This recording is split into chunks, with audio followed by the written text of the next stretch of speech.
rest in peace to one of the GOATs, to touch a microphone, to pray, to have the world barking like dogs.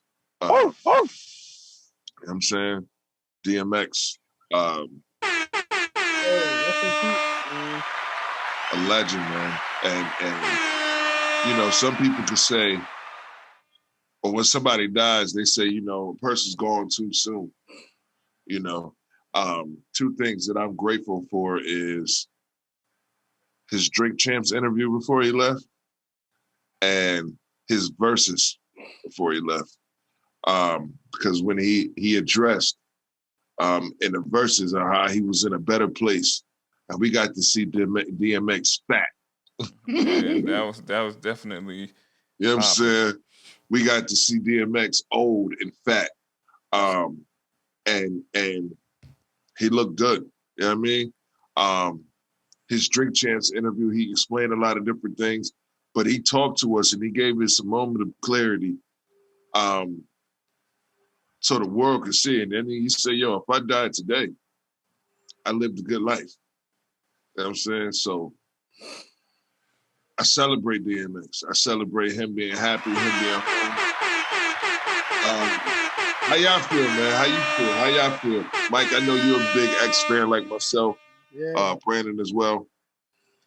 Hey, man, X, he was something different, man. You know what I'm saying? Definitely something different. Definitely something different. When he came out, he definitely brought something. He brought an edge, but he was still real about praying to God. Like, you know what I'm saying? He kept that part always in all his songs. Every skit was some kind of God reference and him praying at the beginning of the song, and he never left that out. You know what I'm saying? He kept it real with everybody, and his music was just great. You know what I'm saying? Yeah, he definitely. Rest in peace to DMX, man. Yeah, rest in peace. He definitely was always in my top 10. You know what I'm saying? And his song, he just got some songs that's just super duper heavy. You know what I'm saying? Just even back then, it was like really really heavy, and you knew that he was living his life, his real life in the open. You know what I mean? So just a big shout out to him. Big rest in peace to him. Shout out to his family, his kids. Yeah, I don't know whether it's 15 or 17. I think it was 13. I think it's a lot of them, but prayers to them. Hopefully, he was set up, and everybody get taken care of. Oh, I'm sure. Oh, he's good. He's good. Swiss. I'm sure. And Swiss, go ahead and drop that new music. He's good. Yeah. But I think what people fail to realize is the heart that DMX had. You know what I'm saying? So therefore, when they say, when we have these conversations of his offspring being good, and you say, no, well, he had Swiss and he had Jay-Z and this and that. X made sure his was straight before he left this world. It was Swiss and Jay-Z and everybody else would be cool, but I don't think they don't need shit.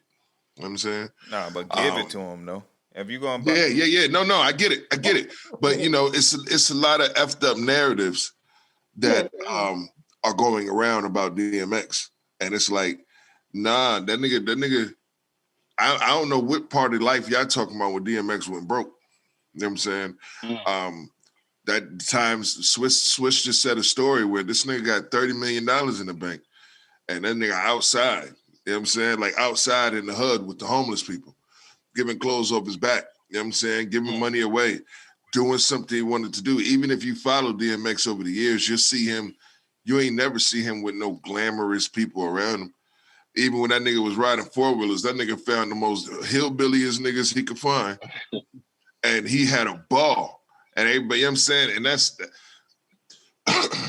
that's cool, what you call, to me, that's an angel, my nigga.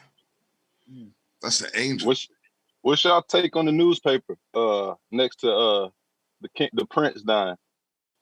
How they worded that? How y'all feel about that? I mean, who wrote it? You know what I'm saying? It's gonna be. It is what it is. Yeah. One of us. If the person that wrote that article probably ain't in tune with the culture. You know what I'm saying? All they know is DMX's overdose or drugs. I've been fighting drugs or whatever. I'm not giving them that. I don't give a fuck who you are. You can be on Fox News. You can be in the Trump administration. You can be President Trump yourself. You know who the fuck DMX is. And especially if you're in New York. But I think I ain't say they didn't know him. I'm just saying that they're not part of the culture. It's a different appreciation. Right, but I don't think it's a different appreciation that we have for him than nigga in Trump's administration has for DMX. No, but I think it's politics. I agree, but I think it's politics. I think the only reason why that's even front page is because it's the king and queen in politics and royalty and stupid shit. You know what I'm saying? So I don't think it's something to look at for a theory. I think it's something that has to happen. The fucking Queen Elizabeth husband died. That makes front page, period. You know what I'm saying? And I think the fact that it was either shared with DMX, I think speaks volume of how much they actually do understand on what he meant and how much he meant. And you know what I'm saying? The power that he had, I think. Yeah, because I feel you on that, but we're talking about the text. The text has said, I mean, look, you got it. Who got it up? He said he suffered. He had they basically made it look like he was troubled his whole life, but he was great at the same time. Like that's DMX though. Yeah, but you don't speak down on somebody like that. But that's the thing. That's the thing that you can't do to DMX. You can't say nothing about this. You can't say, oh, he had a drug habit.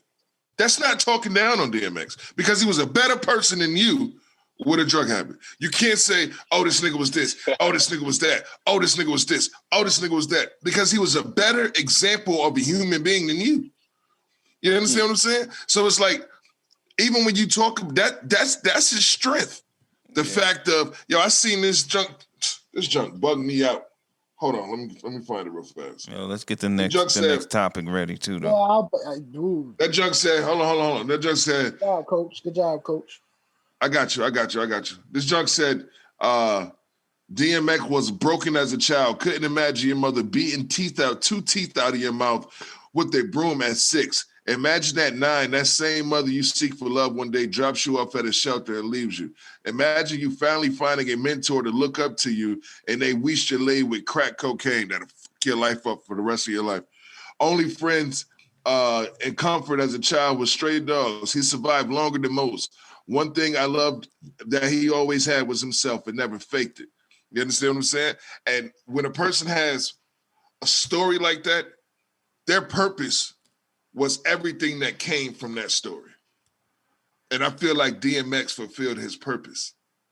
You understand what I'm saying? He I don't care who you was. DMX was probably one of the toughest niggas we ever seen, but nobody was ever threatened by DMX. You understand what I'm saying? When you see, and when I say threatened by him, I don't mean physically. There was a lot of niggas who DMX threatened. You understand what I'm saying? But nobody's ever scared of DMX. And when people see DMX, they want to run up to this nigga, dap him up, hug him, tell him how much of a goat and how much they love him. You understand what I'm saying? You don't really have too many niggas walking up to DMX trying to clout chase.